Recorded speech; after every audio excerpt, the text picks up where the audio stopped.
رسول الله چې راغی د مشرکانو ټول دین او ټول قانون خو پرېږده، ټول رسم او رواج څه چې په سر کې د لار اړولو طریقې وښوله او بیا هم د هغه رسم مات کو.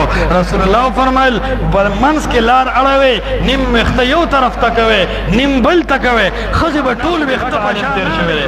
هغه وایي زمونږ دا داسې دین دی چې فلا نحتاج فی امر دیننا الی شیء آخر، مونږ په دې خپل دین کې د قرآن او حدیث نه بغیر بل څیز ته نه یو محتاج.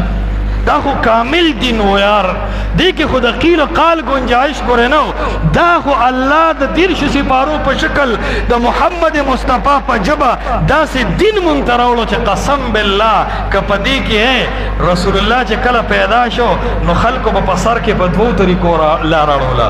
مشرکین د عربو چې وو هغې به دا ویښتو په منځ کې لار اړوله، عرب چې وو هغې به سدل کو، دا ویښته به مخې ته به د یهودو راځوړند کړل، په تندي به دا ویښته پراته.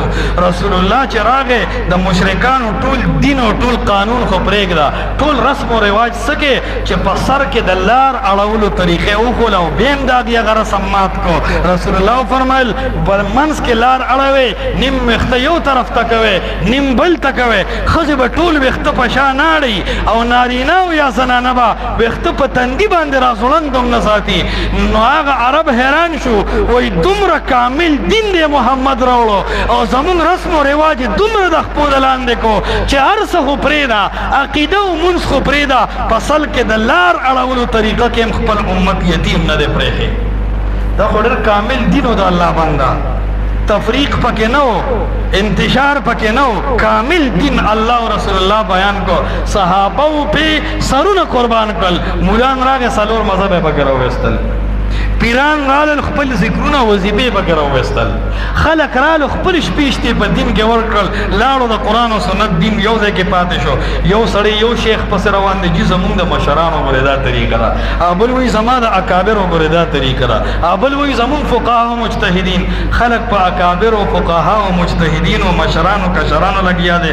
قسم دی په دې مخ د ځمکه که د الله او د رسول الله دعوت چلی نو سره په اهل حدیث وابیان او سلفیان یې چلی. نو ما عرض دا کو زمونږ دا ډېر ښکلی دین دی قرآن او حدیث.